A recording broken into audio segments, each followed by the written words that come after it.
শোনো এবার বলেছি না রূপের কথায় কথায় তত্ত্ব আছে।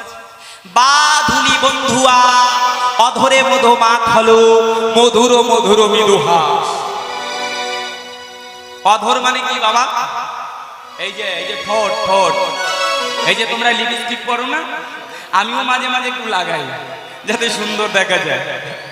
বলছে এই যে অধর মানে ঠোঁট, বাধুলি মানে চেনো? বাধুলি, এই যে বাধুলি ফুল কাকে বলে? বাধুলি ফুল চেনো না?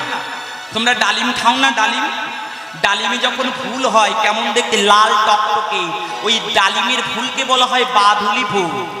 বলছে ডালিমে যখন ফুল হয় লাল টকটকে, ওই বাধুলি ফুলের মতো আমার বধূর, আমার কৃষ্ণের এই ঠোঁটখানা এত লাল। তাই বলছে বাধুলি বন্ধুয়া অধরে মধু মাখলো। আমরা যেমন লিপস্টিক মাখি, আর আমার গোবিন্দ মনে হচ্ছে ওই লাল ঠোঁটে মধু মেখেছে। কেন? যদি আমার গোবিন্দ মধু নাইবা মাখবে, তাহলে ওর বাঁশির সুরে এত কেন মধু? হ্যাঁ, ওর মুখে যদি মধুই না থাকবে ঠোঁটে, তাহলে ওর বাঁশির সুরে এত কেন মধু? তাই বলছে বাধুলি বন্ধুয়া অধরে মধু মাখলো মধুর মধুর মৃদুহাস।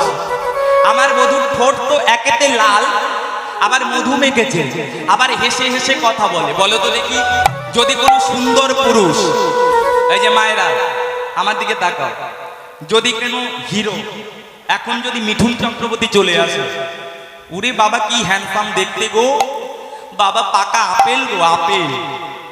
হরি বল হরি বল। ও মিঠুন বুড়ো হয়ে গেছে না? বুড়ো হয়ে গেছে, হরি বল হরি। আচ্ছা যদি ধরো, আচ্ছা কোন, এই তোমরা হিন্দি জগতের নায়ককে চেনো?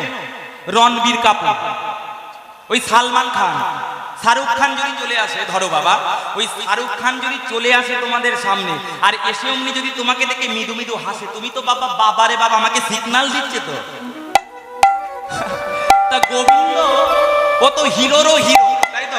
ও তো জগতের হিরো, নায়ক। গোবিন্দ তো নায়ক, এই জগতের নায়ক, প্রত্যেকটা মানুষের নায়ক। তো অত সুন্দর তার রূপ, আবার ও মানুষকে দেখেই আগে হেসে যায়। বলুন তো দেখি, যদি কেউ হাসে তাহলে তাকে দেখতে আরো কত ভালো লাগে, লাগে কি না বলো? এই যে এরকম এরকম যদি মুখটা করো ভালো লাগবে। আর যদি হেসে, আমি বাবু হাসতে পারি না, শোনো ওইরকম যদি হেসে হেসে কথা বলে তাহলে কত আনন্দ হয়। তাই রাধারানী বলছে এত সুন্দর রূপ আরো হেসে হেসে কথা বলে, আমি তো পাগল হয়ে যাই। তাই বলছে বাধুলি বন্ধুয়া অধরে মধু মাখলো মধুর